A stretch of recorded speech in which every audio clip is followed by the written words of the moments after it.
नमस्कार. आज आपण मोमोजची रेसिपी बघणार आहोत। ही रेसिपी अगदी परफेक्ट आणि जसे बाजारात मोमोज मिळतात त्याच पद्धतीने मी दाखवलेली आहे। अगदी सोप्या पद्धतीने छान मऊ लुसलुशीत अगदी बाजारात मिळतात तसेच आपण आज मोमोज बनवलेले आहेत। त्यामुळे संपूर्ण रेसिपी बघा। आपण आधी स्टफिंग करून घेणार आहोत। त्यासाठी पत्ताकोबी, गाजर, कांदा, मिरची, लसूण, अद्रक सगळं बारीक आपण चिरून घेतलेले आहे। आपण फूड चॉपर घेतलेले आहे। यामध्ये अगदी छान बारीक होते म्हणून मी याचा उपयोग केला। तुमच्याकडे जर नसेल तर चाकूच्या साहाय्याने अगदी छान असं बारीक कट करून घ्यायचे। आधी आपण गाजर कट करून घेणार आहोत। गाजर कट व्हायला जरा वेळ लागतो म्हणून आधी गाजर घेतली। पत्ताकोबीला जरा पाणी सुटते म्हणून ती शेवटी घ्या। आता गाजर छान बारीक झालेले आहे। हे आपण फूड चॉपरमधून काढून एका बाउलमध्ये टाकून घेऊ। त्यानंतर आता आपण पुढील साहित्य बारीक करून घेऊ। त्यासाठी कांदा, मिरची, लसूण आणि अद्रक हे सगळं आपण एकदाच बारीक करून घेणार आहोत, कारण साहित्य कमी आहे, पटकन होईल।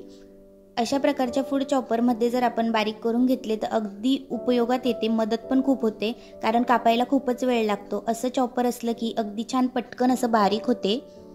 सगळं आपण एका बाउलमध्ये काढून घेतले, एकजीव करून घेतले। त्यानंतर आता पत्ताकोबी घेणार आहोत। पत्ताकोबी सुद्धा अशाच प्रकारे आपल्याला छान बारीक करून घ्यायची आहे। बघू शकता किती छान बारीक झालेली आहे। सगळी पत्ताकोबी व्यवस्थित बारीक करून सगळं साहित्य आपल्याला या बाउलमध्ये एकजीव करून घ्यायचे आहे। मोमोजचे स्टफिंग अगदी परफेक्ट असं तयार आहे, छान बारीक झालेले आहे।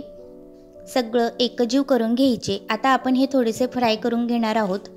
काही लेडीज फ्राय नाही करत, फक्त मीठ आणि ब्लॅक पेपर टाकून थोड्या वेळ साईडला ठेवतात, पण मी थोडे फ्राय करून घेणार आहे, कारण पत्ताकोबीला पाणी सुटते म्हणून आपल्याला थोडेसे फ्राय करून घ्यायचे आहे, म्हणजे आपले स्टफिंग अगदी छान आणि परफेक्ट बनते। त्यासाठी आपण गॅसवर कढई ठेवली, त्यामध्ये 3-4 पळी तेल घातले आणि सगळं स्टफिंग यामध्ये टाकून घेतले। छान फ्राय करून घ्यायचे। गॅसचा फ्लेम लो ठेवायचा आणि 10 मिनिट आपण हे फ्राय करून घेणार आहोत। आता यामध्ये आपल्याला चवीनुसार मीठ आणि अर्धा चमचा ब्लॅक पेपर टाकायचे आहे। हे टाकल्यानंतर एकजीव करायचे आणि 10 मिनिट छान असं फ्राय करून घ्यायचं, म्हणजे पत्ताकोबीला जे पाणी सुटते ते सगळे शोषले जाईल। छान असं आपलं ड्राय स्टफिंग तयार होईल। बघू शकता अगदी छान तयार झालेले आहे। आता आपण हे गार व्हायला बाउलमध्ये काढलेले आहे, साईडला ठेवून घेऊया।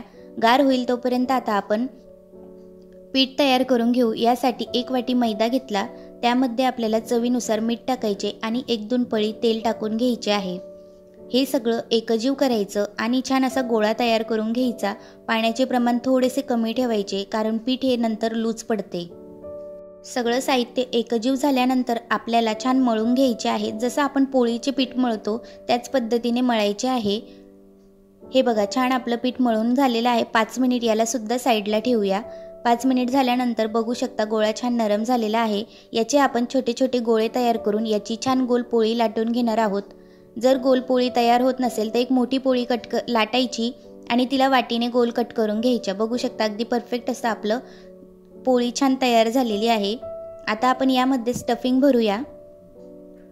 चमच्याच्या साहाय्याने याच्यावर आपण हे स्टफिंग टाकून घेणार आहोत आणि आपण जशा पद्धतीने याला आकार द्यायचा त्या पद्धतीने तयार करू शकतो। मी गोल प्रकारचे मोमोज बनवलेले आहेत। जसे आपण मोदक तयार करतो त्याच पद्धतीने आपल्याला हे मोमोज तयार करून घ्यायचे आहेत।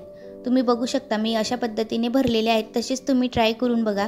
खायला तर हे मोमोज अगदी परफेक्ट गाड्यावर मिळतात त्याच पद्धतीने झालेले होते, सेम टू सेम लागत होते। जर या पद्धतीची रेसिपी तुम्ही एकदा ट्राय केली तर तुम्हाला बाजारात जाऊन खायची गरज सुद्धा पडणार नाही। घरच्या घरी तुम्ही अशा पद्धतीने मोमोज बनवून अगदी पटकन खाऊ शकतात। जर तुम्हाला मोमोज वाफवून घ्यायचे असतील आणि त्यानंतर फ्राय करायचे असतील तर तुम्ही फ्राय मोमोज सुद्धा करू शकतात। फ्राईड करून सुद्धा अगदी छान लागत होते। आता आपण सगळे मोमोज तयार करून घेतलेले आहेत। वाफवण्यासाठी आता आपण एका चाळणीला तेल लावून घेणार आहोत। कढईमध्ये पाणी ठेवले, गरम झाल्यानंतर त्यावर ही चाळणी ठेवली, त्यामध्ये हे मोमोज ठेवून घ्यायचे आहेत आणि फक्त 7 ते 8 मिनिट आपल्याला हे मोमोज वाफवून घ्यायचे आहेत। अशा पद्धतीने सगळे मोमोज ठेवायचे आणि झाकण ठेवायचं आणि 7 ते 8 मिनिट आपण छान मोमोज वाफवून घेणार आहोत।